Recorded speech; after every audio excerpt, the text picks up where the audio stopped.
പണ്ട് റസൂലിന് എപ്പോഴും സമ്മാനം വാങ്ങിക്കൊടുക്കുന്ന ഒരാളുണ്ടായിരുന്നു. ഒരിക്കൽ ആ സ്വഹാബി കൊണ്ടുവന്നത് മുന്തിരിയായിരുന്നു.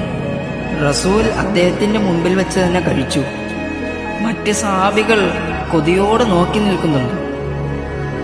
പക്ഷേ അവർക്കാർക്കും കൊടുത്തിരുന്നില്ല റസൂൽ. അദ്ദേഹം അത് കണ്ട് സന്തോഷിച്ചു. താൻ നൽകിയ സമ്മാനം റസൂൽ അത്രയേറെ സ്നേഹത്തോടെ കഴിക്കുന്നത് കണ്ട് അദ്ദേഹം അവിടുന്ന് തിരിച്ചുപോയി. അപ്പോഴാണ് സഹാബാക്കൾ റസൂലിനോട് ചോദിച്ചത്, ഞങ്ങളൊക്കെ ഇങ്ങനെ റസൂലിന്റെ അരികിൽ നിന്നിട്ടും റസൂൽ ഞങ്ങൾക്കൊന്നും തന്നില്ലല്ലോ. സാധാരണ റസൂൽ അങ്ങനല്ല. ഞങ്ങൾക്ക് വിഷമമായി. അപ്പോൾ റസൂൽ സഹാബാക്കളോട് പറയുകയാണ്, ഇതിന് നല്ല പുളിയാണ്. നിങ്ങൾക്ക് ഞാൻ തന്നാൽ നിങ്ങൾ ആ മനുഷ്യന്റെ മുന്നിൽ വെച്ച് പറയും, ഇതിനെന്തൊരു പുളിയാണ്.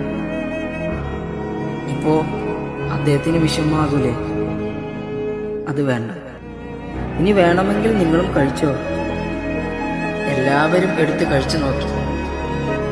റസൂൽ പറഞ്ഞത് സത്യമായിരുന്നു. അതിന് നല്ല പുളിയാണ്.